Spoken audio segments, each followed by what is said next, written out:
Should you make any changes to your investment portfolio during an election year? That's what we're going to dive into today.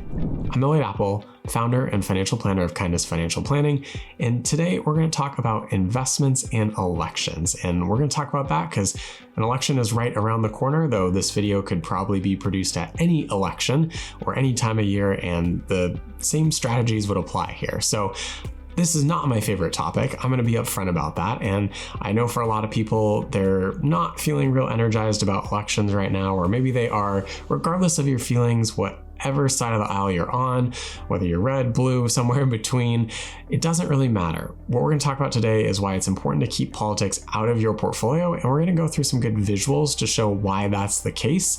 And that's a spoiler alert, and maybe that's a little bit late, but I think that's important to get out up front in the beginning part of the video, so that way you can come to this with an open mind. So let's look at this first chart, and why I like this chart is it shows what happens to stock markets over time, as generally stock markets go up. There's a few time periods where that doesn't happen, but if we look for red or blue, and regardless of who's present here, most of the time the stock market is in an upward trajectory. We can see that in most cases when a president starts their term and when they end their term, it tends to go up. There's a few cases where that was not the case, and that generally happens when there's some sort of external event or something happens that was unforeseen that happens inside of the economy. It's not necessarily the president who caused that, it's just they happen to be in office at the time. So I really love this chart because it shows the long-term trends that over quite a few years, stock markets tend to be up regardless of who is in power and who is elected.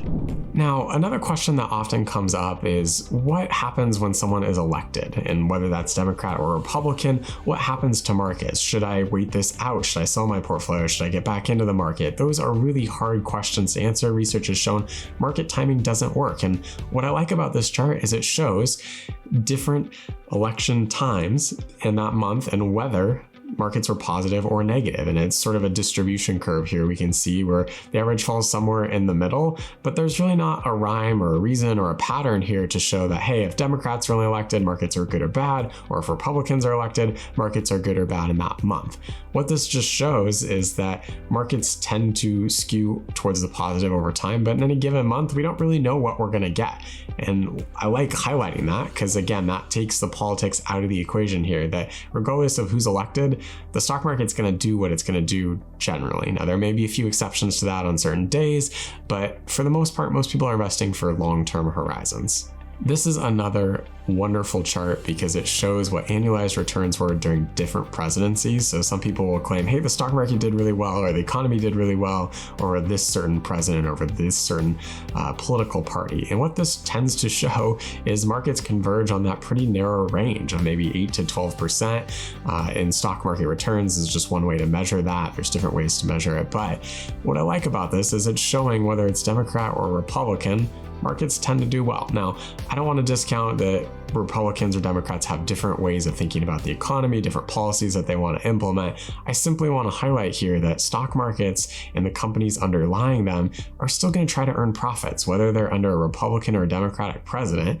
Companies are out there to grow earnings, and they're going to do that regardless of who's elected. That's their primary focus for the most part. And so this just shows that they're going to do that regardless of what happens. Now, you can see some time periods were lower than others, notably the Great Depression here, a strong negative there.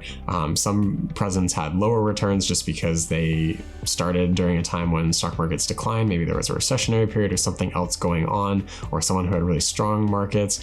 That could have happened right after a recession, or something that happened in the economy that went poorly.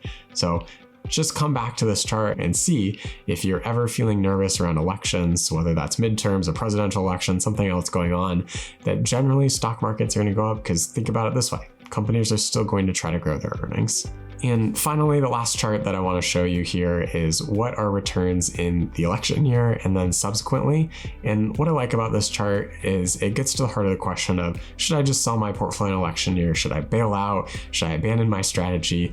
In most cases, the answer is no. Go back to your investment policy statement. What does it say in there? Does it say that you should make changes during investment years or after investment years?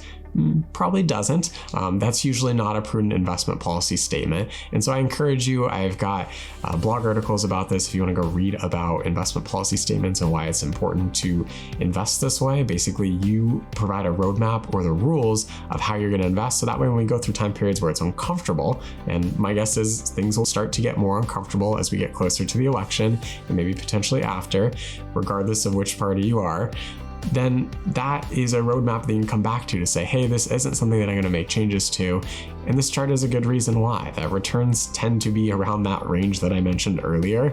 And that's whether it's an election year or after that election year. So keep that in mind as you go through things. Normally people who throw out policies, the ones on the really far side of the spectrum, whoever it is, those rarely get accomplished. Usually it's somewhere in the middle. So as we go through this election cycle and fear is introduced, maybe turn off the news, go for a walk. Sometimes that's the best piece of advice I have, or come back to this video to look at some of these charts just as a reminder that regardless of who's been elected, generally companies are going to continue to grow their earnings as much as possible, which will usually drive stock market returns. And if things do go poorly, it's generally a shock to the economy. If we think back to previous crises like the Great Recession or the tech bubble or other things happening, generally that was something else going inside the economy. It wasn't politically related. It was something that we couldn't anticipate in advance, which is why it's important to have that investment policy statement. I hope this has been helpful. I know it's an uncomfortable time. Elections tend to not be fun. And so I hope this video helped provide a little bit of education as we go through this next period of time. And hopefully this will be a resource as you move forward through future elections. As a reminder, potentially not to make a lot of changes unless it's specific to your lifestyle and something else going on in your life that warrants a change. If you liked this, feel free to hit that subscribe button so you can be notified of future videos. Enjoy.